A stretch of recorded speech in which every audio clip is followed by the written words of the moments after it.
Ok, antes de empezar, una pequeña recapitulación. Hace varios milenios atrás, la Tierra fue petrificada por una extraña luz proveniente de algún lugar del mundo. Es acá cuando nuestros protas, luego de lo ocurrido, despiertan en un mundo primitivo en donde paso por paso lograron nuevamente avanzar científicamente, llegando a tal grado de poder construir un enorme barco científico, el cual tiene como objetivo ahora buscar los elementos necesarios para construir una nave espacial, pues nuestros protas dedujeron que el responsable de la petrificación no se encontraba en la Tierra, sino más bien en la lejana Luna. Dicho esto, la primera parada será América, y la tripulación de Reino Científico está conformada por Tsukasa, el primate más fuerte, Gen, el mentalista engañoso, Suika, el viejo Kaseki, Chrome, Kirisame, quien se unió a las filas de nuestros protas desde la batalla por el artefacto petrificador, Kinro, Matsukase y claro, no podemos olvidar a Ginro, quien para empezar ni siquiera quería venir a este viaje. Pero bueno, pasando cosas más importantes, nos damos cuenta que tanto Senku como Ryusui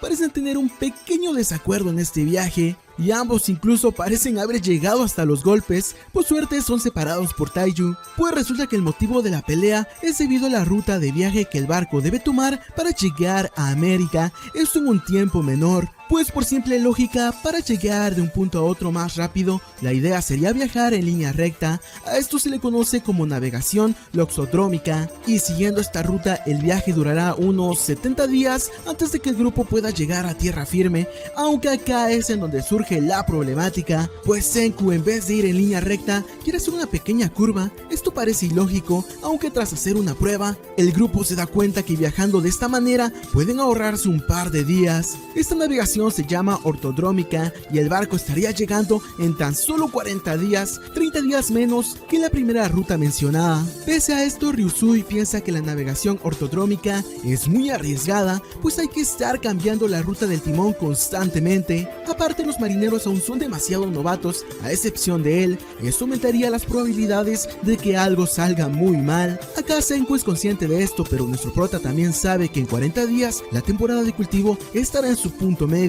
Esto quiere decir que podrán extraer el alcohol de maíz que tanto necesitan. Por otro lado, si se toman los 70 días, el grupo llegará en invierno y el maíz en este punto ya será inservible. Con esto sobre la mesa, ambos chicos parecen tener la razón, pero solo uno será quien deba doblegarse para poder continuar con este viaje. Acá Gen parece estar del lado lógico de Ryusui. Por otra parte, Kohaku apoya a Senku, pues la idea de no hacer un viaje tan largo es mejor. Acá, al no llegar a nada, parece que ambos chicos están nuevamente a punto de tener un enfrentamiento a muerte. Y es acá cuando notamos que, como verdaderos caballeros, este enfrentamiento se decidirá con una partida de póker. Y como anteriormente había mencionado, Gen estará apoyando a Ryusui y Kohaku estará del lado de Senku. Con las parejas ya definidas, el juego da inicio y las apuestas dentro de la tripulación no tardaron en llegar, pues por un lado hay gente que apoya a Ryusui y por otro hay gente que quiere seguir confiando en Senku. Aunque ni bien ha iniciado la partida y notamos como Gen parece querer pasarse de listo y tomar unas cartas haciendo un juego de manos. Aunque Kohaku interfiere, pues la chica, al tener una vista muy mayor a la del promedio, pudo notar que Gen hacía trampa. Con esto sobre la mesa, la partida continúa y luego de varias jugadas que no entiendo porque no sé jugar póker, notamos que Ryusui y Senku se encuentran demasiado igualados. Aunque acá Gen nuevamente intenta hacer trampa, pues a las cartas les echa azúcar, cosa que Kohaku nuevamente vuelve a notar. El motivo del azúcar es para que las cartas de mayor ventaja estén marcadas con un olor diferente, mismo que nota un escarabajo que Gen tiene bajo su manga. Al nuevamente repeler otra trampa de Gen, el mentalista hace desviar la atención de Senku y Kohaku, eso para que se fijen en las cartas y puedan verificar su autenticidad. Lo malo de esto es que esta mínima distracción le otorgó a Gen el tiempo suficiente para cambiar las cartas de Ryusui. Acá Senku se da cuenta del engaño y sabe que ahora tiene todas las de perder, pues si las cartas anteriormente mencionadas estaban preparadas por Gen, sí o sí ahora Ryusui tiene 4 ases, que si no me equivoco vendría siendo el póker más fuerte de este juego. Al ver esto, Senku solo podría ganar con una escalera real, aunque esta jugada parece ser imposible. Aunque a pesar de tener todo en contra, notamos como nuestro prota, en vez de retirarse, apuesta todo lo que tiene en esta última jugada. Al ver esta reacción, Gen sabe que algo anda mal, por esto mismo pide revisar las cartas del juego, pues sabe que Kohaku pudo haber tomado cartas a una velocidad tan rápida que un ojo humano promedio no puede notar. A pesar de no ver nada raro en el mazo, Ryusui sin más decide acabar con esto y revela sus cartas dando un póker. Acá Senku tranquilamente también hace lo mismo, mostrándonos una escalera real, ganando fácilmente este encuentro. Al ver esta jugada nadie puede creer que nuestro prota haya ganado una partida de póker casi imposible de vencer, aunque resulta que todo esto estaba planeado, pues nuestro prota marcó las cartas clave con Urishol, una sustancia invisible al ojo humano que no deja ningún tipo de marca. Esto obviamente Senku tampoco lo puede ver, por esto mismo simplemente usó su cuerpo para detectar dicha sustancia, pues al ser alérgico a cualquier tipo de líquido químico, la carta que lastimara su piel era la correcta. Con la victoria de nuestro prota ahora es un hecho que el grupo tomará la ruta ortodrómica hacia América. Por otra parte, no todo es malo para Ryusui, pues luego de esta partida de póker, el barco oficialmente inaugura su propio casino, en donde los tripulantes del barco podrán distraerse de sus deberes por un rato, o bueno, esto hasta que termine el viaje de 40 días. Pero, ¿qué es lo indispensable en un casino? Pues nada más y nada menos que la cerveza. Y como buenos borrachos, gracias a François, el grupo también obtiene esta bebida. Curiosamente, con toda la tripulación contenta, Ukyo deduce que con o sin el juego de póker, el resultado hubiera sido el mismo, pues el terreno fue preparado con antelación por Gen, el mentalista tramposo. Acá Gen comenta que esto pudo haber sido planeado por él, aunque el juego de póker sí era en serio. Por esto mismo, el mentalista se siente un poco frustrado, pues no pudo ganarle a Senku. Luego de eso pasamos con una breve explicación acerca de cómo Senku logró obtener la cerveza, pues este líquido se encuentra hecho a base de cebada, la cual luego de tostarse, sobarse, aplastarse y mezclarse con agua caliente, se obtiene el jugo de cebada. Y tras un poco de levadura, dicho líquido se deja fermentar, dándonos como resultado la cerveza. Tras esto, a pesar de ahora contar con este preciado líquido, notamos que no todos pueden disfrutar de este, pues deben estar al pendiente del barco, ya que si todos se emborrachan, perderán el rumbo. Para suerte de los que no beben alcohol, descubrimos que Senku también descubrió el jarabe de azúcar. Este se encuentra hecho de harina, la cual se suprime en un continente para sacarle todo el almidón posible. Aparte de esto también se utiliza ácido sulfúrico, un líquido demasiado peligroso y que a primeras instancias sorprende, ya que no se puede creer que dicho líquido vaya en una bebida para humanos. Pero no es el único elemento peligroso, pues también la mezcla lleva carbonato de bario, otro elemento venenoso. Y a pesar de que todo esto puede matar a alguien, si se calcula bien el pH y se filtra, estos elementos se vuelven seguros para el cuerpo humano. Aunque bueno, lo más recomendable es que esto no lo hagamos en casa. Con el jarabe de azúcar ya listo, agregándole a este leche caliente y unas gotas de limón, tenemos como resultado una bebida con ácido láctico. Esta es una opción sin licor dentro del barco, la cual pueden probar marineros y menores de edad. Aparte de ser agridulce, esta bebida tiene la capacidad de cambiar de sabor con tan solo agregar una cucurbitácea a la mezcla. Aunque esta bebida no es la única, pues tras haber obtenido el jarabe dulce, François ha creado otras variantes para beber, como por ejemplo una bebida a base de granada que cambia de color con la luz ultravioleta, inspirada en su casa, la ya conocida gaseosa tipo cola, a la cual se le agregó un ligero picante inspirada en Gen, una bebida a base de piña y con un toque de limón y ginger inspirada en Kohaku, y el té latte de 3 capas, el cual gracias a su color es una bebida inspirada en Senku. Pero dejando de lado las deliciosas bebidas, pasamos con Matsukase, quien nos cuenta un poco acerca de su pasado y el amo al cual sirvió hace mucho tiempo atrás, pues en la isla remota donde residían, tras la caída de varios artefactos petrificadores, las guerras por obtener dicho poder no tardaron en llegar, dando como resultado la muerte de varios, incluyendo al amo de Matsukase, el cual, como bien sabemos, se parece demasiado a Kinro. Resulta que tras la masacre de su clan, Matsukase quedó profundamente marcado por la constante guerra que produjo dicho artefacto desconocido, y a pesar de por fin haber vengado la muerte de su amo, la amargura de haber acabado petrificado es un peso que llevará por el resto de sus días. A esto François crea la cerveza matcha, una bebida que expresa la madurez obtenida a base de una amargura acumulada. En otras palabras, es una bebida inspirada en el mismo Matsukase. aunque el pobre, al no ser un borracho, con apenas un sorbo queda tendido en el suelo. Y no solo eso, pues estando ebrio, el pobre de Matsukase se volvió más cariñoso de lo normal. Pero pasando cosas más importantes, con la llegada de Tsukasa, Senku desea aumentar el poder militar dentro del reino científico. Y para esto nuestro prota despetrifica a Hyoga, el antiguo rival del reino científico y alguien demasiado peligroso para este. Acá Hyoga, para apoyar a nuestros protas, solo pide una condición, la cual consiste en despetrificar a Moss y Homura. Con la llegada de Moss el peligro aumenta, pues este sujeto también es un desquiciado. Pese a esto, la presencia de Tsukasa ha hecho que todos se controlen y solo entrenen para aumentar el nivel de combatientes dentro del reino científico. Aunque en este viaje se necesita más que solo habilidad para pelear, pues en el pasado los primeros en descubrir América fueron los vikingos. Esto a pesar de no contar con un GPS, pues estos en vez de eso se guiaron gracias a una piedra solar. El reino científico es un poco diferente, pues estos se guían gracias a la posición del sol y varios relojes de arena para calcular la hora de Japón. Dicha información se comparte gracias a las ondas electromagnéticas del teléfono creado por Senku hace ya varios años atrás. Y a pesar de no contar con los segundos, Senku, al ser una calculadora humana, puede descifrarlos mentalmente. Pero esto no es lo único, pues la hora también se calcula dentro del barco, esto gracias a la posición del sol, y calculando la diferencia horaria de Japón y la del barco, Senku obtiene la longitud y posición, dándonos como resultado la ubicación en tiempo real del barco. Todo esto gracias al sol, y habiendo buen clima, el viaje tardará menos de lo previsto.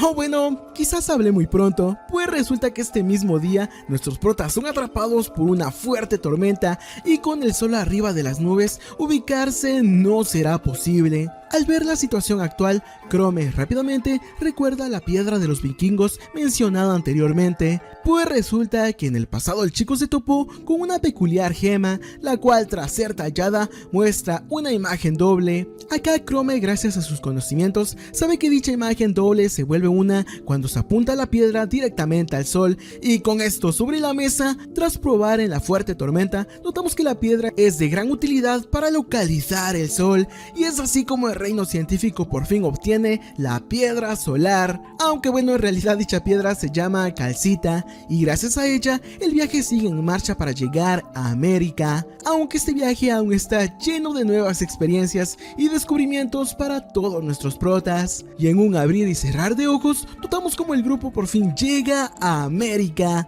ansiosos por lo que el continente tiene para ofrecerles. Dicho esto, tras llegar por fin a América, toda la embarcación no puede evitar alegrarse, pues resulta que los guerreros, tras estar entrenando duramente, sus cuerpos ahora ya empiezan a pedirle más proteínas, y estando en el barco el consumo de carne es limitado. Aunque bueno, llegando a América, notamos que la cosa no parece ser tan diferente como en Japón, pues resulta que todas las personas en este lugar también se encuentran petrificadas. Esto es algo desalentador, pues la embarcación tenía una ligera esperanza de que en América existieran algunos sobrevivientes, quienes hubieran superado a Wiman. Lastimosamente no parece ser el caso, aunque no es tiempo de desanimarse, pues ahora están a tiempo para obtener el maíz y salvar al resto de personas que se encuentran en este nuevo continente. Pero bueno, dicho esto, tras bajar de la embarcación, el grupo rápidamente se sorprende al ver cómo América es muy diferente a Japón, pues resulta que en este nuevo lugar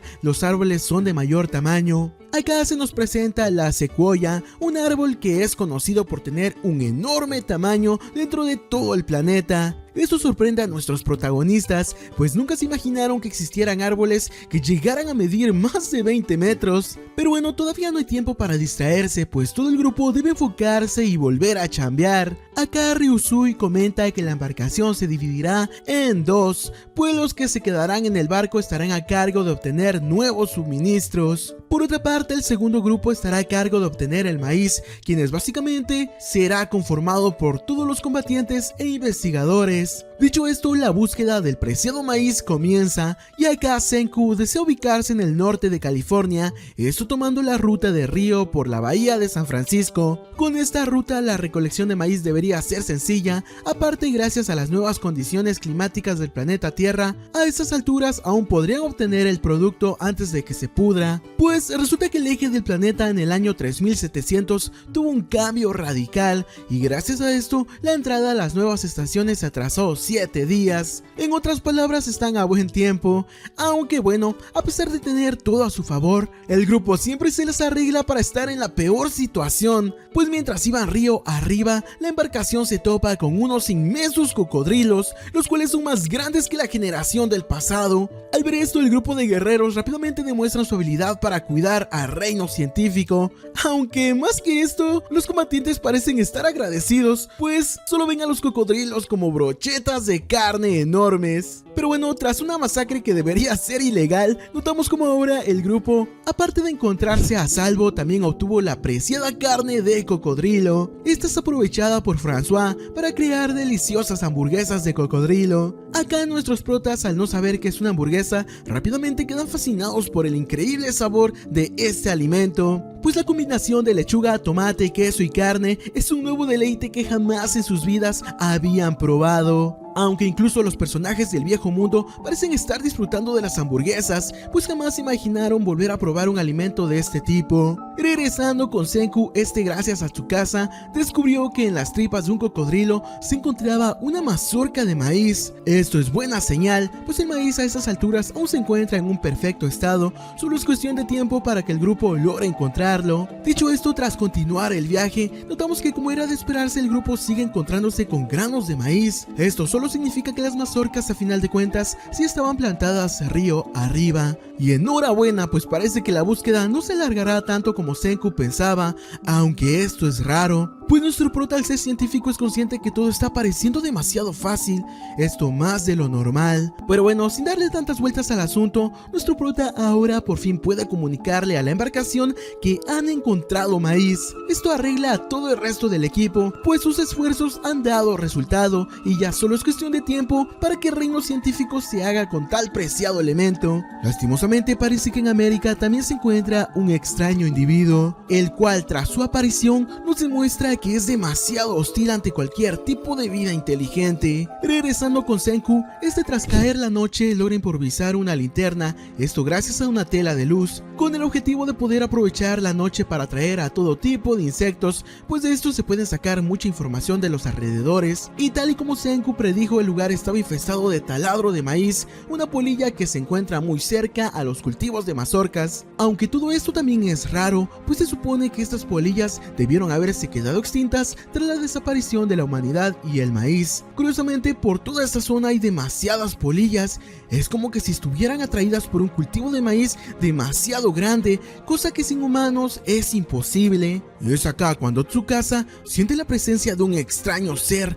el cual tiene un aura demasiado hostil. Acá el guerrero más fuerte rápidamente se pone en guardia e investiga con su experiencia a qué tipo de bestias se está enfrentando, pues juró proteger con su vida al reino científico. Aunque hay algo malo en toda esta sensación, pues es demasiado diferente, ya que el ser anónimo tiene un ligero aroma a pólvora quemada que se mezcla con el viento. Eso solo significa una cosa: el enemigo se encuentra equipado con algo jamás visto en este mundo, lo que son armas de fuego, y es así como de la nada una horda de proyectiles rápidamente arremeten contra el grupo de nuestros protagonistas.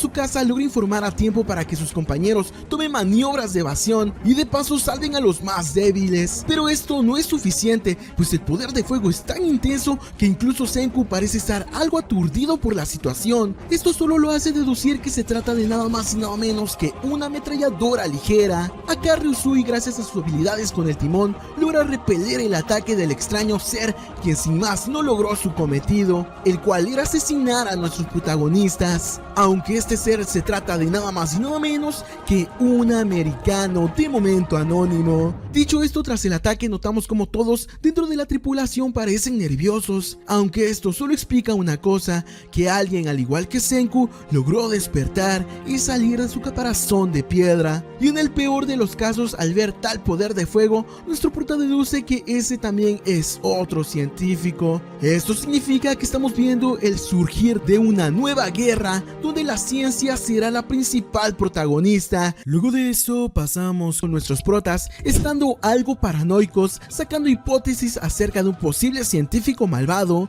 alguien que al igual que Senku es un amante de la ciencia capaz de reconstruir toda una civilización, aunque bueno, todas son hipótesis, ya que de momento Senku lo único que resalta es que este imperio científico rival en poder militar está muy por encima del reino científico protagónico, pero poco se puede hablar acerca de esto, pues de la nada a lo lejos Ukio escucha algo parecido a un motor, pero este no es un motor cualquiera, pues no se trataba de un barco o un auto, sino más bien de una avioneta armada. Esto deja impresionado a Senku, pues esta tecnología supera sus expectativas a gran escala. Acá al ver que nuevamente está bajo la mira del enemigo, Gen piensa en levantar una bandera blanca, pues quizás solo de esta manera podrían aliarse con la humanidad especificada de Estados Unidos, aunque esto no parece ser algo posible, pues la avioneta se encuentra volando a niveles demasiado bajos. Esto solo significa una cosa, que quien sea que sea el tripulante no tiene intenciones de ser amigable, ya que lo único que quiere es neutralizar la amenaza,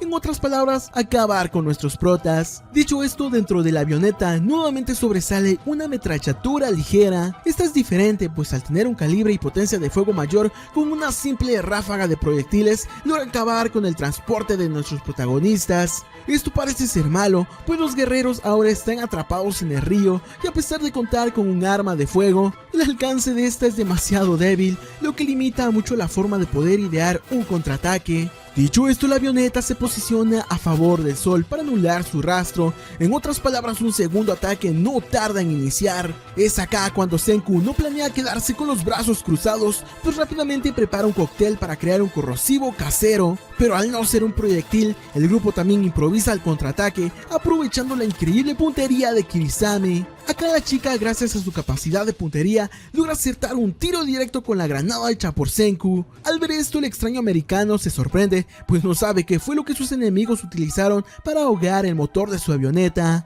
Y sin más, el sujeto anónimo no tiene de otra más que hacer un aterrizaje forzoso, estrellando de esta manera su transporte de ataque. Al ver esto, todo el reino científico celebra, pues gracias a Kirisame y la rápida reacción de Senku, logran sobrevivir este ataque, el cual pudo acabar muy mal. Acá descubrimos, gracias a una intercomunicación por radio, que el americano no trabaja solo, pues un científico del otro lado le comunica que la extraña bomba de antes en realidad era acetileno. Este no daña a las personas, pero puede detener un motor con apenas 1% de concentración. Al recibir esta información, los americanos rápidamente han deducido que el grupo de nuestros protas no es cualquier enemigo, pues estos también cuentan con el respaldo de un científico genio. Pero bueno, regresando con nuestros protas, notamos como Senku y Ryusui, en vez de estar asustados, parecen estar más animados que nunca, pues estos quieren competir contra los americanos para ver quién es el mejor reino científico. Dicho esto, tras investigar el lugar en donde cayó la avioneta, notamos que el tripulante ya no se encuentra por los alrededores. Esto es aprovechado por Senku y Ryusui, quienes aplicando la de Latinoamérica, se roban la avioneta estrellada. Esto para Senku es genial,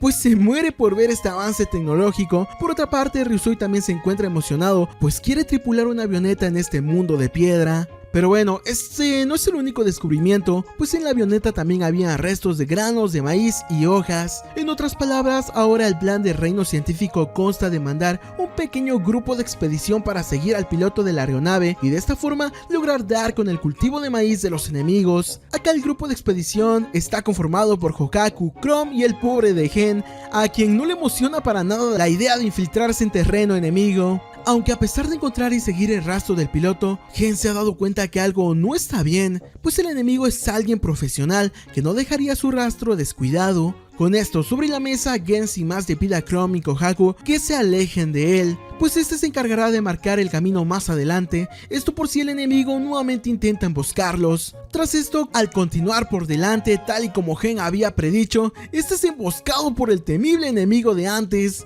Acá el misterioso americano, al ver que Gen no era un peligro, sin más decide presentarse. Es así como conocemos a Stanley, un muchacho quien parece haber tenido conocimiento militar en el viejo mundo, pero pasando a lo importante, acá Stanley comenta que su objetivo era acabar con los samuráis que venían con Gen, aunque al no haber logrado su meta, llevará a Gen con el resto de su grupo, esto para sacarle toda la información posible. Con esto dicho, Stanley no demuestra comportamientos hostiles con Gen, pues este le muestra parte de su base secreta. Acá notamos que el reino científico enemigo, aparte de tener un cultivo gigantesco de maíz, también cuenta con tractores, granja de vacas, muchas avionetas y una fábrica enorme. Pero sin divagar mucho en esto, Stanley no parece ser el líder de todo este complejo, pues sin más conocemos a la mente brillante detrás de todo este avance científico, que vendría siendo nada más y nada menos que el Dr. Xeno, un adulto y científico profesional quien sin más mete las extremidades de Gen en unos botes con agua salada, esto para poder interrogarlo y sacarle información.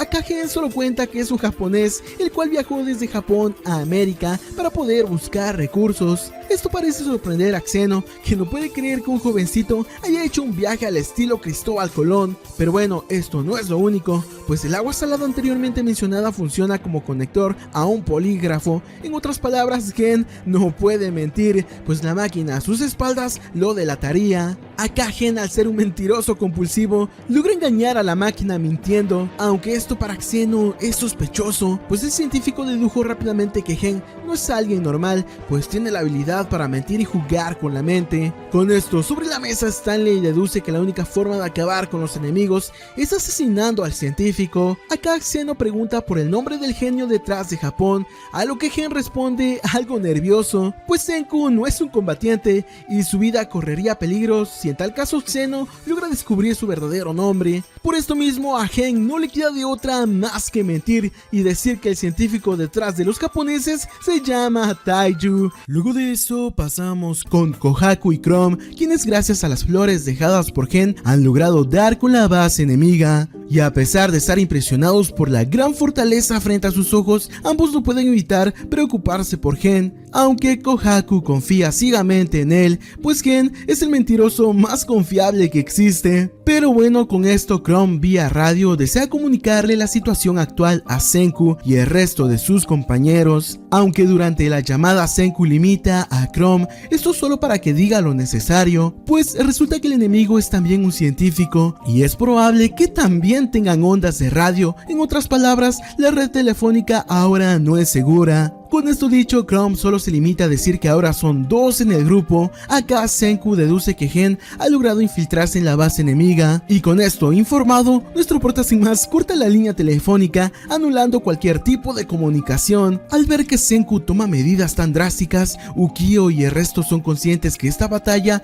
es muy diferente a las anteriores, pues en el pasado la ciencia siempre estuvo de su lado, aunque ahora el enemigo también tiene bajo su poder dicho conocimiento. Aunque esto solo emociona a Senku y enhorabuena, pues justo en ese instante nuestros protas reciben una llamada, la cual pertenecía a nada más y nada menos que el Dr. Xeno. Acá el doctor, luego de presentarse y claramente burlarse acerca de su mal japonés, sin más decide comunicarse con el Dr. Taiju. Esto último parece confundir a todos nuestros protas, aunque luego de deducir un poco más la situación, piensan que esto es obra de Gen, quien se las ideó para mentir al enemigo acerca de Senku y como él es el científico verdadero por parte de Japón. Pero bueno, con esto la mentira debe continuar y sin más Taiju se mete en el personaje de supuesto científico. Acá Taiju solo comenta que disparar a visitantes no está bien. Y acá Xeno comenta que esto lo hizo para mostrar el poder militar de América, pues estos, aparte de contar con numerosas armas,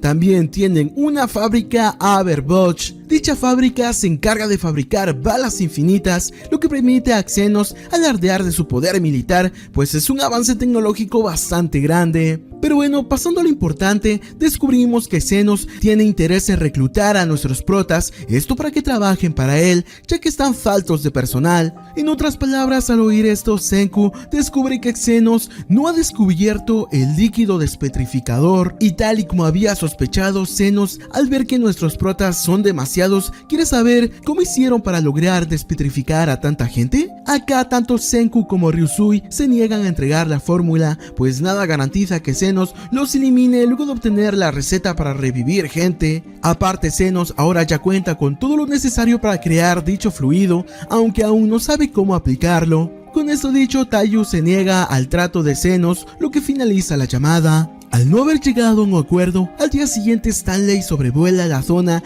y, para mala suerte de nuestros protas, este descubre el barco Perseo. Con ahora su ubicación comprometida, el reino científico rápidamente idea un plan para poder hacer un contraataque. Es acá cuando Senku comenta que usará el avión de Xenos para devolverles el golpe, aunque para que dicha avioneta vuele lo primero será construir un portaaviones, cosa que confunde a los presentes, pues otra invención loca significa chambear hasta la muerte. Pero bueno, hay otros que se oponen a esperar, pues Magma, acompañado de sus compiches, deseaba hacer frente a las armas de Xenos con una miserable pistola. Por suerte, al escuchar su plan, Nikki logra detenerlos, pues si estos van contra Xenos, su viaje terminaría en una muerte segura. Pasando a lo importante, acá vemos cómo Tsukasa realiza un consejo de guerra, esto para idear una estrategia sólida que permita realizar un contraataque defensivo en caso de que Xenos decida volver a atacar. Acá, tras localizar la posición de Kohaku, Chrome, Gen y Xenos, el grupo se ha dado cuenta que lo mejor será no moverse del lugar, pues a pesar de que Xenos ya los ha localizado, si estos regresan al mar no podrán tocar tierra y serán un blanco más fácil para las avionetas. Acá Hyoga pone en mesa dos posibles opciones de ataque con los cuales Xenos ahora puede regresar. Una de estas es con un barco pequeño que destruya fácilmente el Perseo, el cual al ser demasiado grande no podría escapar rápido. La segunda opción y la más probable son las avionetas, las cuales al contar con un poder de fuego mayor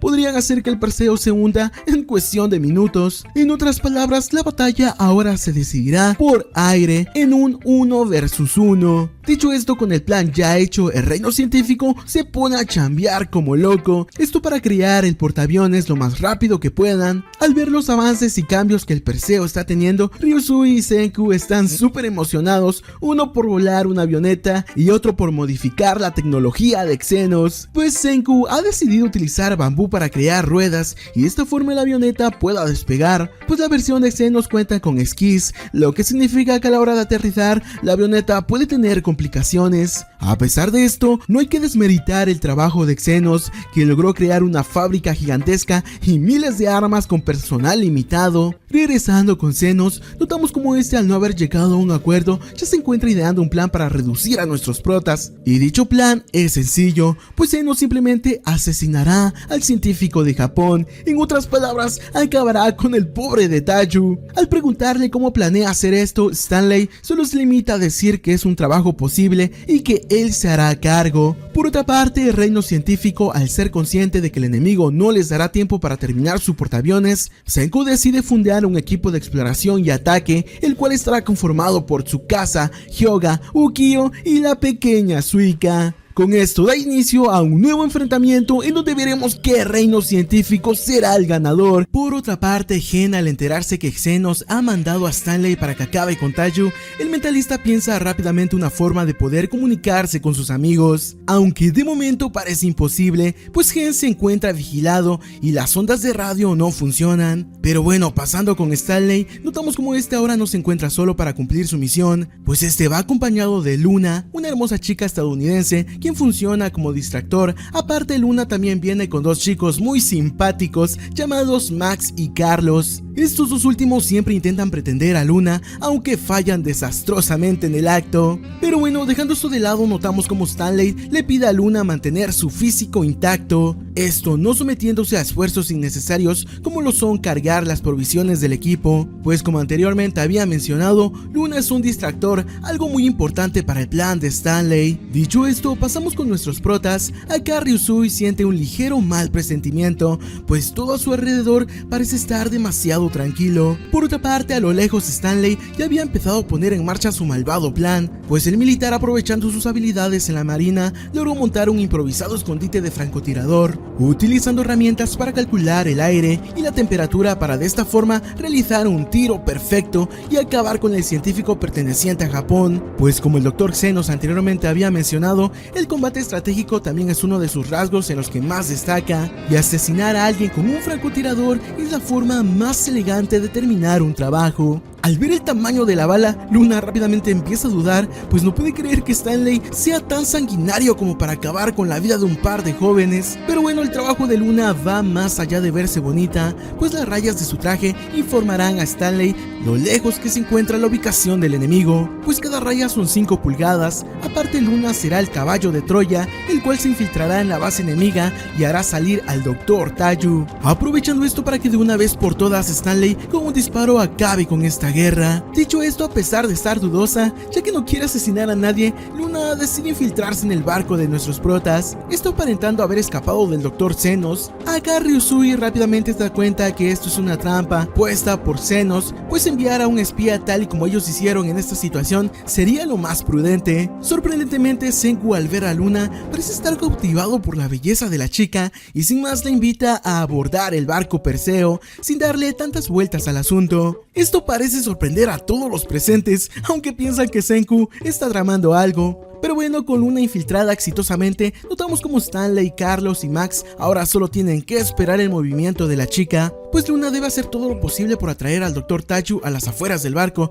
en donde Stanley acabará con su vida. Por otra parte, al ver a una chica nueva en el barco, el resto de nuestras protagonistas parecen sospechar rápidamente de ella, aunque los chicos son los que piensan que Senku por fin cedió a los encantos de una mujer, aunque en realidad es que nuestro prota solo quiere a Luna para sacar la información, haciéndole creer que ha caído en su juego. Por otra parte, el grupo de Tsukasa, a diferencia de Stanley, parece tener complicaciones, pues los guerreros aún no han encontrado la base de Xenos, aunque esto no desmoraliza a Tsukasa, quien hará todo lo posible por proteger a sus amigos y atrapar al científico rival. Regresando al Perseo, notamos como los intentos por intentar dialogar ahora ya no son posibles, pues Xenos ha ignorado todas las llamadas por radio que nuestros protas han intentado hacerle. Es acá cuando el plan de Luna da inicio, pues la chica rápidamente piensa en la forma de localizar al científico enemigo, aunque obviamente no puede preguntar directamente, pues sospecharían de ella. Acá Luna deduce que el científico sería alguien parecido a Xenos,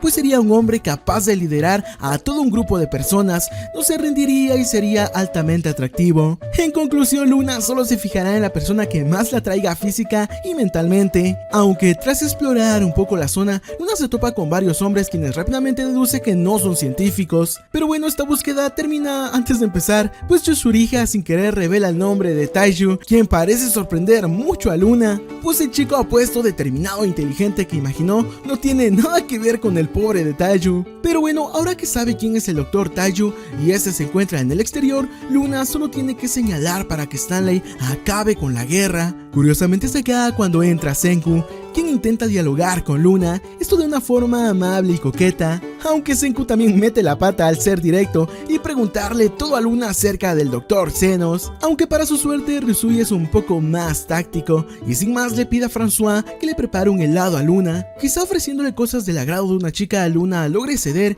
y les revele algo de información. Dicho helado está hecho de leche, azúcar y almidón de kusu, aunque aún falta un ingrediente primordial dentro de esta receta, la cual es la esencia de vainilla. Acá Senku crea dicho material utilizando una batería improvisada, la cual suelta ozono. Este se mezcla con laurel hervido y cuando entra en un estado de ebullición se aprovechan las propiedades de la sosa cáustica para tener como resultado la esencia de vainilla. Con el último ingrediente creado y tras un poco de trabajo manual, notamos como el grupo por fin logró crear el primer helado en este nuevo mundo. Acá la primera en probar este delicioso postre es Luna, quien se sorprende al ver cómo nuestros protas se las ingeniaron para crear este postre desde cero. Aunque lo más interesante viene a continuación, pues Luna comenta que si Xenos hubiera creado dicho postre, lo llamaría de forma elegante. Al escuchar esta palabra, Senku por fin logra averiguar un poco más acerca del Dr. Xenos, pues resulta que nuestro prota y este ya se habían conocido desde mucho tiempo atrás, pues Senku comenta que el Dr. Xenos resultó ser nada más y nada menos que su primer profesor de ciencia que tuvo en el pasado. Luego de eso pasamos con un ligero viaje al pasado, cuando la humanidad aún era tal y como la conocía decíamos. Acá podemos ver a un Senku con apenas 10 años.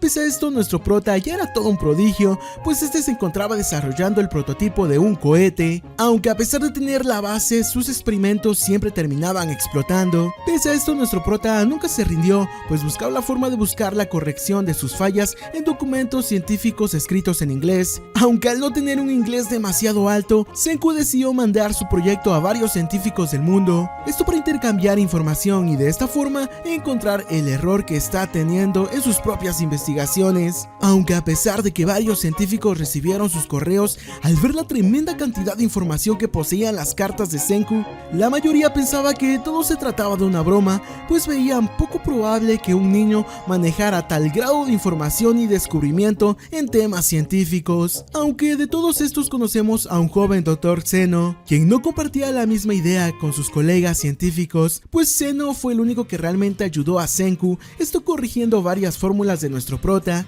y sobre todo recomendándole a Senku comprar equipo de alta calidad, pues este es vital para que un experimento dé mejores resultados en la práctica, en especial si se trata de un motor improvisado para un cohete. Con esto sobre la mesa notamos como Senku, gracias a su padre, tenía una gran ventaja en adquirir equipo caro, pues a los astronautas les sale más barato cualquier material que tenga que ver con la ciencia. Gracias a esto fue así como Senku se hizo con el equipo de alta calidad, esto para poder continuar con sus pruebas científicas. De paso, nuestro prota compartía información con el Dr. Zeno acerca de su avance, cosa que parecía impresionar al científico de la NASA, aunque por otra parte Zeno también se encontraba trabajando en sus propios proyectos. Es así como conocemos el proyecto Helium, el cual por alguna razón fue rechazado, pues resulta que Zenos, a pesar de ser una mente brillante, tiene un idealismo diferente al de Senku, pues el científico pensaba que la ciencia era el poder para sobreponerse ante cualquiera y guiar a los necios. Por otra parte, nuestro prota solo pensaba en la ciencia como medio para descubrir los secretos que guarda el mundo. Pero bueno, con esto sobre la mesa pasamos a las instalaciones de la NASA. Acá descubrimos que Zeno trabajaba en la misma base en la cual se encontraba Byakuya. Curiosamente, este tonteaba con el equipo de Byakuya acerca de una tonta hipótesis sobre si el mundo regresaría a ser un mundo de piedra, pues Zeno comentaba que si tal era el caso, lo primero que haría sería gobernar con el poder de la ciencia y el armamento adecuado. Pese a esto, Byakuya comentaba que no importa en qué momento de la historia se encuentre Zeno, pues siempre habrá alguien que sobresalga y quiera averiguar cómo funcionan las cosas y no se doblegue ante alguien que tenga más poder o sepa cómo crear este mismo. Pero bueno, dicho esto, pasa el tiempo y Senku al crecer no se detuvo con sus experimentos científicos, pues este viajaba por todo el mundo para recolectar información de otros científicos del planeta. Fue así como en una ocasión, mientras Senku visitaba la base de la NASA, a la cual pertenecía a su padre, nuestro prota por fin tuvo su primer contacto físico con Zenos,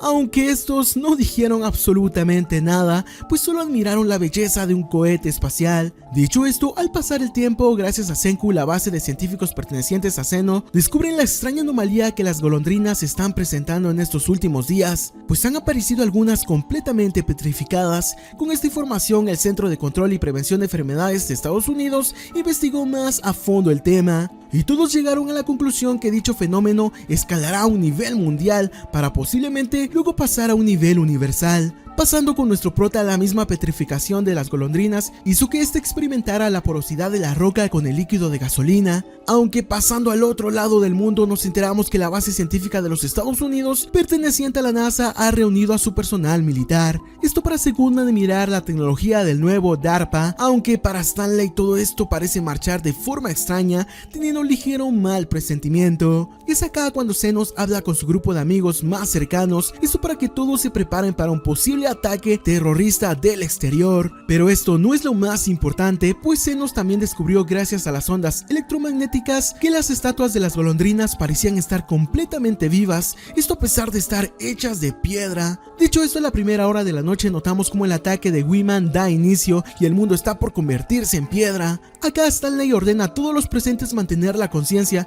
a pesar de estar atrapados en un caparazón de piedra, pues de lo contrario perderán la vida. Pese a esto, fueron muy pocos los que siguieron la orden de Stanley, pues la mayoría luchaba por no perder la conciencia y quedar en un profundo sueño. Y así pasaron los años en donde un joven Senku y un ya experimentado Zenos lucharon para no perder la conciencia. Esto mientras uno contaba los segundos y el otro ya se encontraba ideando un plan para poder restaurar a la humanidad. Gracias a la fuerza de voluntad de ambos, pasaron ya 3719 años y los dos por fin lograron despertar, dando de esta forma una ligera luz de esperanza a toda la humanidad. Luego de eso pasamos con el despertar de Zenos, quien luego de tomarse el tiempo para analizar de mejor forma su entorno, el científico, al igual que Senku, se ha dado cuenta que han pasado más de 1000 años, pero lo más importante de esto es que Zenos también ha descubierto una fuente de ácido nítrico natural. Pero pasando un par de días, notamos como Stanley es el segundo en despertar y este también parece estar algo sorprendido por el nuevo entorno en el cual se encuentra, aunque el militar parece estar más preocupado por su falta de tabaco, pues Stanley, al ser un fumador, necesita tener sus manos ocupadas, aunque para su mala suerte obtener tabaco en este nuevo mundo no será posible, o eso creía, pues acá entra Zenos, quien le comenta a Stanley su plan para poder recrear toda una civilización, pues para Zenos este nuevo mundo es su oportunidad para hacer realidad su sueño, el cual es doblegar a los necios y débiles, poniéndose como cabeza en un lugar que de momento tiene nulo avance científico. Pero bueno, con su amigo despierto, Zenos ahora debe despertar al resto de sus compañeros durmientes, esto utilizando el ya conocido ácido nítrico, pues el científico era consciente de que aplicando este líquido, las personas tienen la oportunidad de romper el caparazón de piedra, aunque a diferencia del líquido despetrificador de Senku, este solo rompe el caparazón de piedra si la persona que se encuentra dentro aún es consciente. Tal es el caso de los soldados que escucharon la orden de Stanley, aunque dentro de todos estos también se encontraba Carlos, quien gracias al amor que sentía por Luna, logró estar consciente de los 1000 años que pasaron en la Tierra, y enhorabuena, pues este poseía en su boca un anillo de platino. Este material es de suma importancia para Zenos, pues con un poco de platino podrá crear ácido nítrico en masa. Con el ácido nítrico en su poder, Zenos también obtuvo pólvora, y luego de despertar a mucho personal, el científico se hizo con un techo, comida y recursos. Esto también aprovechando los beneficios del maíz. Y con cultivos grandes que proveían dicho grano, fue solo cuestión de tiempo para que Zenos obtuviera el arma más letal que ha creado el ser humano. Con un avance científico y armamento notable, Zenos también se tomó el tiempo de poder consentir a su subordinado más preciado, pues dentro de todo el cultivo de maíz el científico también logró dar con la Nicotina tabacum, la planta que sirve para crear cigarrillos, y con esto dicho notamos como Zeno por fin logró crear un imperio basado en la ciencia que no parece tener rival digno. Regresando al presente, notamos como gracias a Senku ahora el reino científico de Japón sabe que Zenos es un estadounidense que antes había tenido contacto con nuestro prota.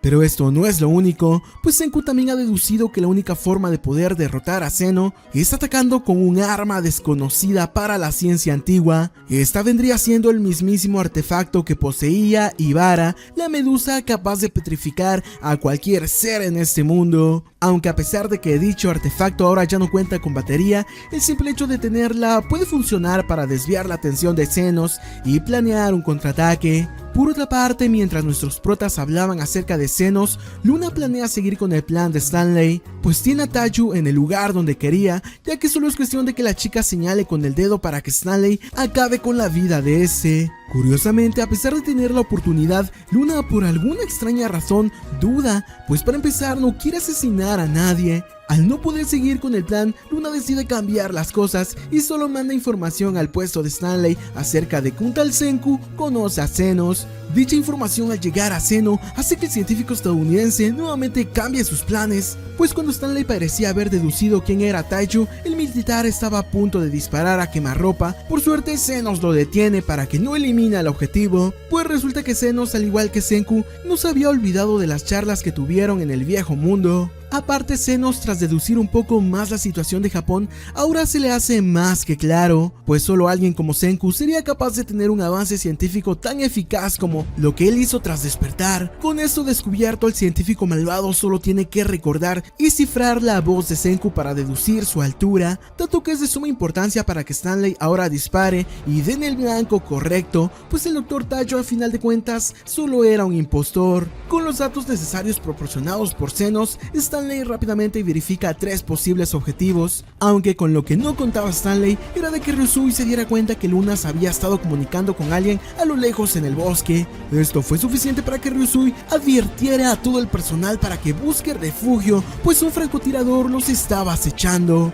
Al ver cómo todo el mundo entra en pánico, Luna no sabe qué hacer, pues teme a que la hayan descubierto, e inconscientemente la chica mira hacia la posición de Stanley, cosa que delató la ubicación del militar, aunque esto también es aprovechado por Stanley, pues de los 3 objetivos, Senku fue el único que miró hacia su posición. En otras palabras, solo alguien con un intelecto parecido al de Zenos lograría tal hazaña. Al ser consciente de que el enemigo ahora sabe su identidad, Senku hace lo posible por alejarse de la mirada de Stanley, esto para evitar también que sus amigos queden en el fuego cruzado. Lastimosamente la madera no es problema para Stanley, quien al tener una precisión impecable, rápidamente fija a Senku sin tanto problema, aunque antes de disparar, el militar pregunta por última vez a Zenos si realmente quiere eliminar a su viejo conocido. Acá Zenos no puede evitar recordar la conexión que tuvo con Senku en el pasado. Pese a esto, el científico decide continuar con su plan y pide ejecutar a Senku. Por otra parte, nuestro prota, utilizando sus pocos recursos, decide utilizar almidón con agua, esto para crear una sustancia newtoniana, ya que tiene la esperanza de que dicha sustancia funcione como un chaleco antibalas, aunque es demasiado tarde, pues Stanley dispara y logra dar un tiro directo. Tras el fuerte impacto, todos los presentes parecen aún atónitos ante lo que acaba de presenciar, pues el francotirador logró dar con la posición de Senku. Por otra parte, Stanley, al ver que su tiro fue bastante preciso, da por terminada su misión, dejando a Luna a su suerte, pues con su objetivo eliminado, Stanley no planea retrasarse por sus colegas o cosas innecesarias. Por otra parte, al ver que Senku se encontraba cubierto de sangre, todos dentro de la tripulación temen lo peor, pues entre lágrimas creen que Senku ha perdido la vida. Por otra parte, Ryusui comenta que no es tiempo de desanimarse, pues al igual que el reino científico rival, ahora todos deben poner de su parte para idear un contraataque. Esto aprovechando de que los enemigos piensan que Senku está muerto, pues sí, resulta que nuestro prota, gracias al líquido que creó, logró sobrevivir al fuerte impacto. Aunque hay que admitir que Senku no quedó para nada ileso, pues su cuerpo recibió el impacto de numerosos proyectiles de metal. Para su suerte, de todos parece que ninguno de estos afectó un órgano de suma importancia. En otras palabras, Senku podrá reponerse, aunque tomará tiempo. Todo esto alegra a la tripulación, pues sin Senku la guerra estaría perdida. Acá Luna, al ver cómo el compañerismo es muy vital dentro del reino científico de Japón, esta no puede evitar sentir empatía por los chicos. Es acá cuando Luna, al ver que Senku necesita un médico, la chica se anima a brindarle los primeros auxilios, aunque bueno, cabe aclarar que Luna no es ninguna doctora, pues resulta que en el pasado la chica estudiaba medicina en una prestigiosa escuela. Al enterarse de esto, Tachu le ruega a Luna que haga todo lo posible por salvar la vida de Senku, pues como su mejor amigo no desea perderlo. Estas palabras parecen afectar mucho a Luna, quien es convencida por Tachu para hacer todo lo que esté en sus manos. Por otra parte, regresando con el primer grupo de exploración conformado por Chrome y Kohaku, notamos cómo ambos chicos aún se encuentran en las afueras de las instalaciones del Dr. Zeno, aunque no han podido hacer ningún tipo de movimiento, pues con tan solo acercarse ambos podrían ser fácilmente detectados. Aparte, el enemigo no usará simples flechas para eliminarlos, pues contra una ametralladora ambos poco pueden hacer. Para su suerte, ambos son sorprendidos por el grupo de Tsukasa,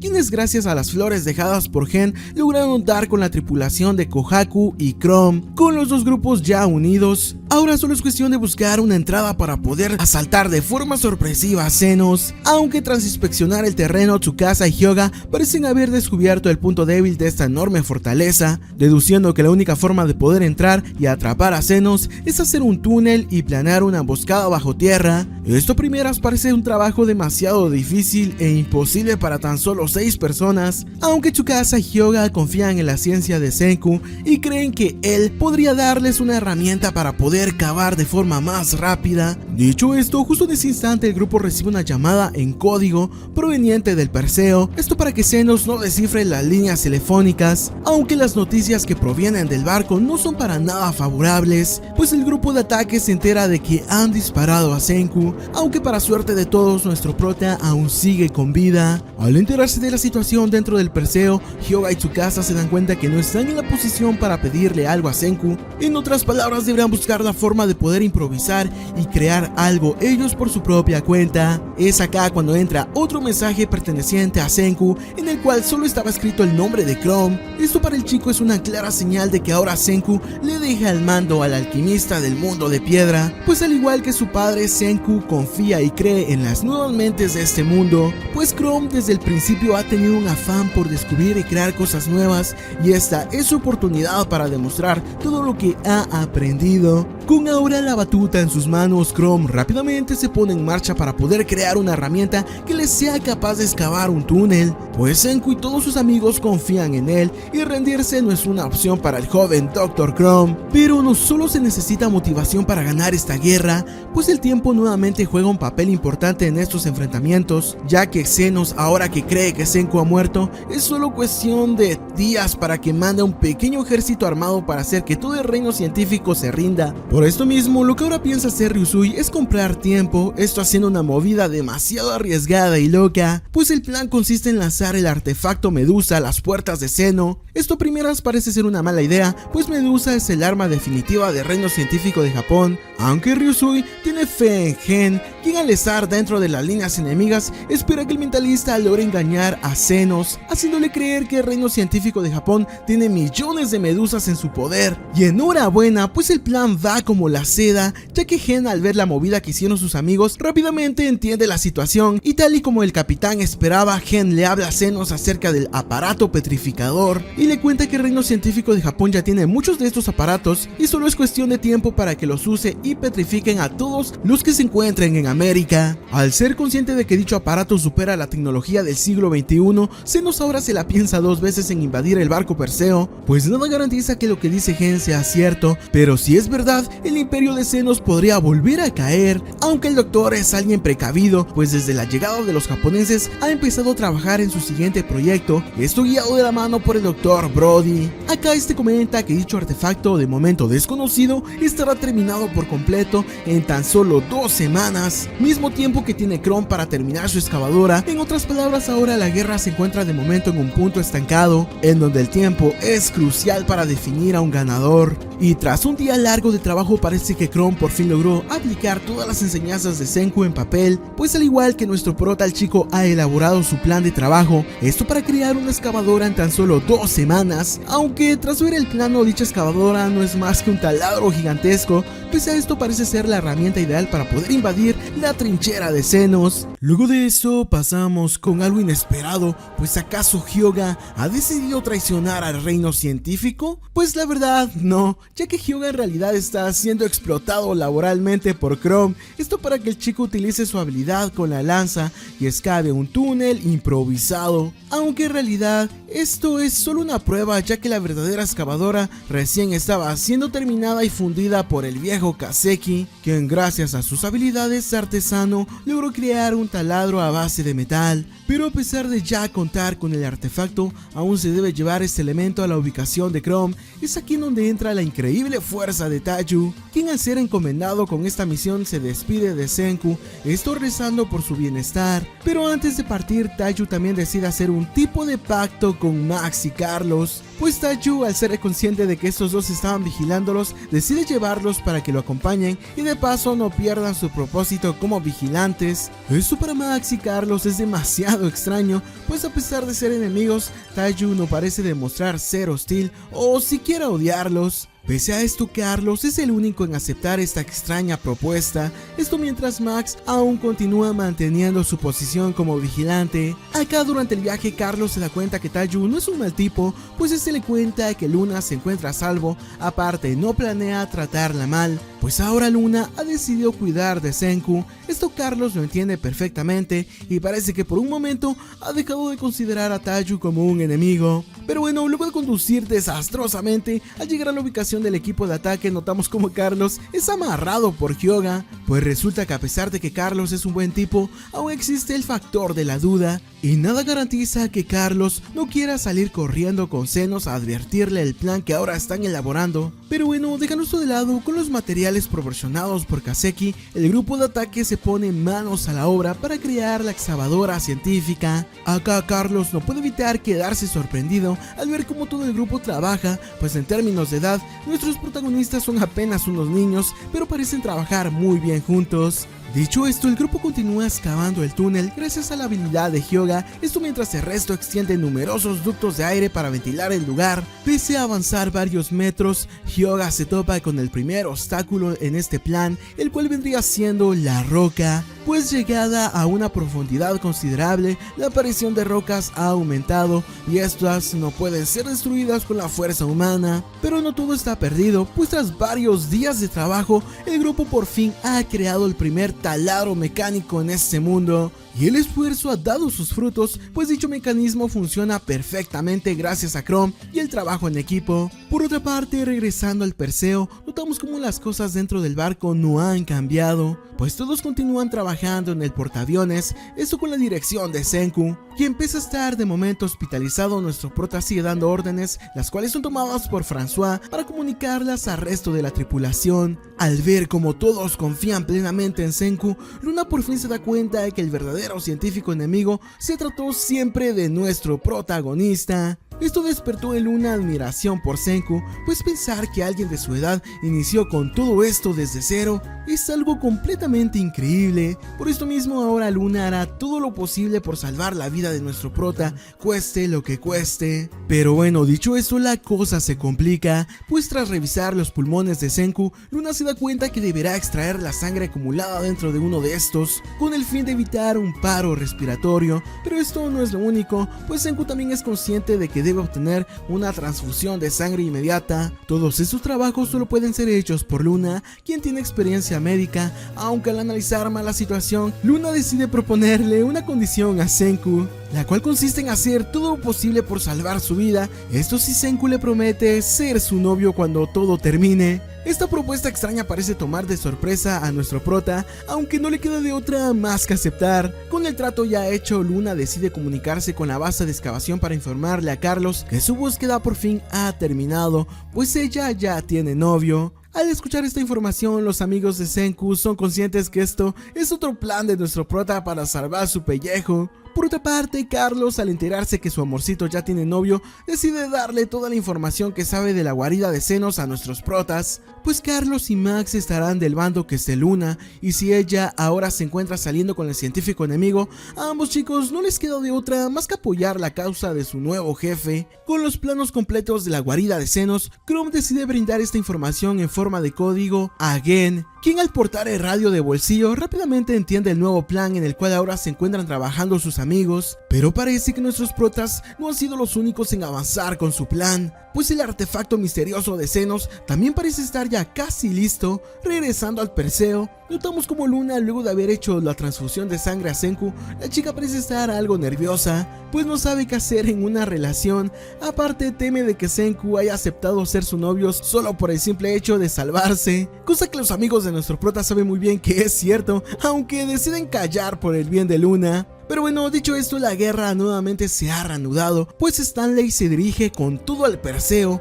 para realizar su nuevo ataque. Aunque por suerte de nuestros protas, estos ya se encontraban listos para una situación así, pues gracias al trabajo de todos, ahora el reino científico cuenta con el portaaviones y la avioneta reparada para iniciar un combate aéreo. Luego de eso pasamos con una intensa batalla por los aires, en donde un experimentado militar deberá competir contra un experimentado piloto. Este combate a muchos del reino científico parece poner nerviosos, pues si por alguna razón Stanley logra derribar la avioneta de Senku, todos dentro del Perseo estarían a merced del enemigo y recibirían una lluvia de disparos. Por otra parte, Luna parece estar más preocupada por Senku, quien se subió a la avioneta sin siquiera haber sanado sus heridas anteriores. Pero bueno, regresando con la batalla, notamos como Senku, como primer movimiento, le muestra a Stanley la ametralladora ligera que robó de su avioneta estrellada. Lo curioso de todo eso es que dicha ametralladora en realidad no tiene balas, cosa que parece ser un problema, pues si Stanley se entera de esto, el militar no dudará en atacar a quemarropa, acabando con la avioneta de Senku. El único lado positivo de todo esto es que nuestro prota sí cuenta con un arma, aunque es de corto alcance. Dicho esto, ambas avionetas comienzan con maniobras súper veloces para intentar ganar la posición del enemigo. Estas batallas son tipo caza y consiste en posicionar la avioneta detrás del enemigo para de esta forma tener un tiro certero a la hora de atacar. Dichas maniobras hicieron su aparición desde la Primera Guerra Mundial y en este nuevo mundo una simple estrategia como esa podría otorgar la victoria, aunque hacer maniobras a alta velocidad provocan que una avioneta improvisada como la de Senku tenga complicaciones en sus componentes. Pese a esto, Ryusui hace todo lo posible por intentar ganar la espalda de Stanley, cosa que logra aprovechando la velocidad de este último. Al tener ahora un blanco fijo, es solo cuestión de hacer un tiro directo a la avioneta enemiga para ganar el encuentro. Aunque con lo que no contaban nuestros protagonistas es que Stanley es un hueso duro de roer, pues aprovechando su experiencia como militar, el soldado utiliza un movimiento llamado el yo-yo, el cual consiste en ganar altura exageradamente con tal de realizar un movimiento en picada continua para de esta forma ganar la espalda de una avioneta enemiga. Todo esto parece sorprender tanto a Senku como a Ryusui, pues nunca se esperaron que una avioneta tan básica pudiera hacer un movimiento tan arriesgado. Al saber que ahora su condición es crítica, Ryusui también decide hacer un movimiento arriesgado y confiar en su habilidad, pues justo antes de que Stanley lo fijara para abatirlo, Ryusui momentáneamente apaga su motor colocando la avioneta en forma vertical. Este movimiento se llama Cobra Pugachev y consiste en hacer un frenado en seco. Esto colocando el cuerpo de un avión de ataque en forma vertical. La única desventaja de esto es que la avioneta necesita de un combustible alto en energía para lograr obtener el impulso necesario, algo que en este nuevo mundo es imposible de obtener a menos que sea Senku. Pues resulta que nuestro prota era consciente de todo esto, por esto mismo utilizó un combustible a base de ricino, el cual también funcionó como aceite de motor de alta calidad. Con la posición nuevamente ganada, ahora el que se encargará de dar el tiro final será Ryusui, quien como piloto obtendrá la victoria cueste lo que cueste. Aunque a pesar de tener todo el apoyo del reino científico, notamos que Ryusui empieza a tener dificultades para lograr un tiro certero, pues Stanley comienza a realizar maniobras evasivas de poco alcance, esto meciendo su avioneta a propósito. Y para empeorar las cosas, mientras todos se encontraban distraídos apreciando el primer combate aéreo del nuevo mundo, notamos que Zenos no es alguien tonto, pues aparte de su plan A, este también contaba con un plan secundario, el cual consistía en atacar por medio del agua, esto utilizando su nueva creación, un submarino militar tripulado por los soldados más fuertes que posee América. Dicho esto, el Perseo es brutalmente atacado e invadido por los soldados de Zenos, quienes tienen problemas en reducir a toda la tripulación, y a pesar de contar con combatientes cuerpo a cuerpo, la caballería de Zenos parece estar mejor equipada que nuestros protas, dándonos como resultado la captura de todo el Perseo y la caída del reino científico de Japón. Con eso sobre la mesa, la batalla aérea decidirá ahora al reino ganador, aunque Ryusui parece aún no poder fijar la avioneta de Stanley. Es acá cuando Senku aprovecha los movimientos del militar para motivar a su capitán a hacer un movimiento ascendente. Esto a primeras no tiene sentido para Stanley, pues sus enemigos ya le habían ganado la posición, aunque resulta que Stanley, al estar tan experimentado en las modernas maniobras de combates aéreos, olvidó los principios de dichos enfrentamientos, pues en la Primera Guerra se utilizaba basura para lanzar enemigos de otra avioneta, solo que en este caso Senku decidió utilizar el ya conocido acetileno, el cual al ser capaz de apagar un motor es enemigo natural de la avioneta de Stanley. Regresando al Perseo, notamos que no todo está perdido como parece, pues a pesar de que la mayor parte de la tripulación ya se encuentra atrapada, tanto Mozu como Matsukase aún se encontraban bajo la cubierta. Gracias a esto ambos lograron emboscar a un soldado de Zenos, y no solo eso, pues también lograron repeler a varios enemigos responsables de haber capturado a sus amigos. Todo esto es gracias a los resultados del entrenamiento que Mozu y Matsukase estuvieron haciendo antes de llegar a América. Al repeler todos los ataques terrestres, parece que ahora la posición de los soldados de Zenos es complicada,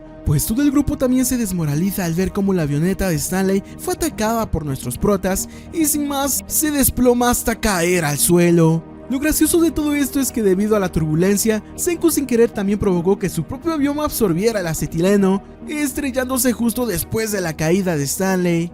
Pese a ya no contar con la avioneta, el siguiente movimiento es capturar a Stanley con vida, aunque se acaba cuando nuestros protagonistas se dan cuenta que han sido engañados, pues el que se supone que era Stanley en realidad resultó ser una chica perteneciente a la agrupación de Zenos, pues resulta que el verdadero Stanley siempre estuvo escondido todo este tiempo vigilando el barco Perseo. Y al ser descubierto, Stanley sin tantos problemas logra salir de su escondite para inmovilizar a Mozu y Matsukase, quienes poco pudieron hacer ante un militar armado. Este movimiento coloca en jaque y mate a nuestros protagonistas, aunque Senku parece no estar para nada asustado, pues cuando Zenos creía que ya había ganado la guerra, de la nada también se voltean las cosas, pues el guerrero más fuerte del reino científico de Japón tocó a su puerta sin previo aviso. Esto coloca a ambas partes en una situación dividida, en donde el más mínimo error acabará con la derrota o victoria de todo el grupo. Con este cambio dentro del campo de batalla, Zeno parece estar impresionado al ver cómo sus enemigos lograron infiltrarse exitosamente a su guarida. Curiosamente, esto no fue tan fácil como pensamos, pues un par de horas atrás Chrome y el equipo de ataque tuvieron complicaciones para ubicarse, pues el grupo sin querer cavó un túnel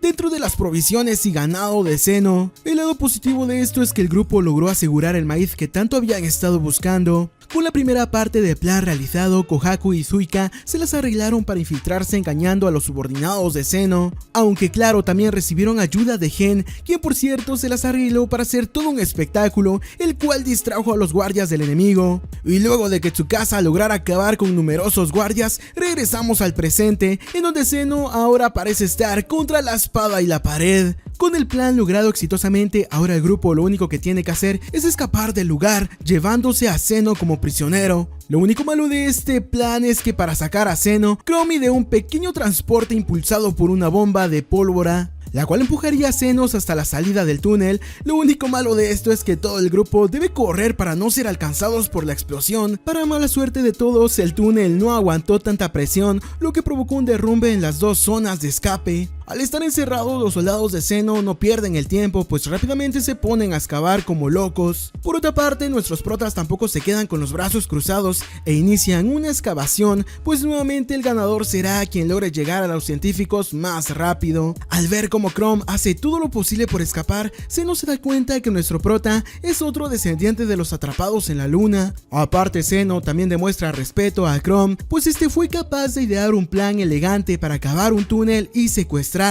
A pesar de esto, Zeno hace lo posible por convencer a Chrome para que se una a él, pues ambos al ser amantes de la ciencia podrían convivir de una mejor forma en un mundo nuevo, el cual se esmerará en liderar a los tontos y necios que solo usan la fuerza para gobernar. Al escuchar esta oferta, Chrome parece estar de acuerdo a medias, pues a diferencia de Zeno, Chrome quiere utilizar la ciencia, pero no quiere demeritar a los demás por el simple hecho de ser más inteligente. Dicho esto, Chrome por fin logra escapar con ayuda de Taiyu, y este rápidamente se comunica con Senku para informarle que el plan ha sido un completo éxito. Por otra parte, regresando con el Perseo tras la caída de los japoneses, notamos como Max libera a Luna y acá esta le pide ayuda para ayudar a nuestro prota, pues como bien sabemos, Luna ahora tiene un compromiso sentimental con Senku y la chica no planea dejar solo a su novio. Con ella liberada, Kaseki y François se unen a la fuga y el grupo por fin logra escapar de los soldados de Stanley. Regresando con el grupo de Chrome, notamos como a este por fin se le une Senku y Ryusui, y luego de más de 3000 años, nuestro prota por fin se encuentra con el científico que fue su primer tutor en el viejo mundo, el Dr. Zeno. Con este encuentro, Zeno parece aún guardar cierta admiración por Senku. Por otra parte, nuestro prota también lo sigue considerando como uno de los mejores científicos en el viejo mundo, pero a pesar de aún tener ciertos lazos, Senku comenta que aún son enemigos. Por esto, nuestro prota hará todo lo posible por ganar esta guerra. Con la llegada de Luna y el resto del equipo, nuestro prota ahora debe ingeniárselas para contraatacar y recuperar el barco Perseo. Aunque bueno, antes de esto, Senku decide mantener el rol como novio y agradecer a Luna el trabajo que movedizo para escapar de Stanley y sus soldados. Con esto dicho, nuestros protas se las arreglan para tomar un barco de Zenos y escapar directamente a la posición de Stanley, pues con Zeno atrapado como prisionero, Senku decide recurrir a la diplomacia. Esto para dialogar y llegar a un acuerdo entre ambos bandos. Aparte, el grupo de Zeno no está conformado solo por soldados asesinos, pues dentro de todos estos, Brody, el mecánico, parece ser más sensato en la toma de decisiones. Con esto sobre la mesa, Senku rápidamente se comunica con Brody utilizando la frecuencia de Zenos, en donde se entabla una comunicación amistosa, pues Senku, sin pelos en la lengua, le comenta a Brody que su plan es simplemente utilizar el maíz que posee América para crear más líquido despetrificador. Con esto podrá revivir a más de 1 millón de personas y el reino de Zenos no se vería afectado por este plan, al contrario, podría aumentar su producción de armamento. Por esto mismo, Senku prioriza un tratado de paz entre América y Japón para que ambos puedan cumplir su objetivo. Al escuchar esto, Brody parece aceptar, aunque hay un ligero problema, pues Stanley, a diferencia de él, irá por Zenos cueste lo que cueste. Esto parece ser un problema que Senku desea aceptar. En otras palabras, mientras los tripulantes del Perseo se unen a Brody para crear una ciudad con más de 1 millón de personas, Senku y Stanley se estarán enfrentando a lo lejos del continente para no afectar en nada al tratado de paz. Con esto sobre la mesa, Nikki se las arregla para dialogar con Brody y de momento firmar el tratado de paz para garantizar la seguridad de sus amigos, esto gracias al acuerdo realizado por Senku. Por otra parte, Stanley parece estar muy afectado por no haber asesinado a Senku, y ahora que su terrorcito de azúcar se encuentra bajo las faldas del enemigo, tal y como dijo Brody, Stanley hará lo posible por acabar con nuestro prota. Aunque bueno, a pesar de tener todas las de perder, Senku se las ingenia para utilizar el artefacto de Medusa para nuevamente engañar a Stanley, escapando de esta forma y navegando directamente a mar abierto. Y a pesar de que no hubieron bajas en ambos bandos, esto significa una despedida temporal, pues parte del reino científico deberá quedarse en América, encargándose de crear una nueva civilización. Por otra parte, Senku ahora marca en el mapa su siguiente parada, la cual vendría siendo Sudamérica. Y con este final así termina la primera parte de la 4ª temporada de ese anime.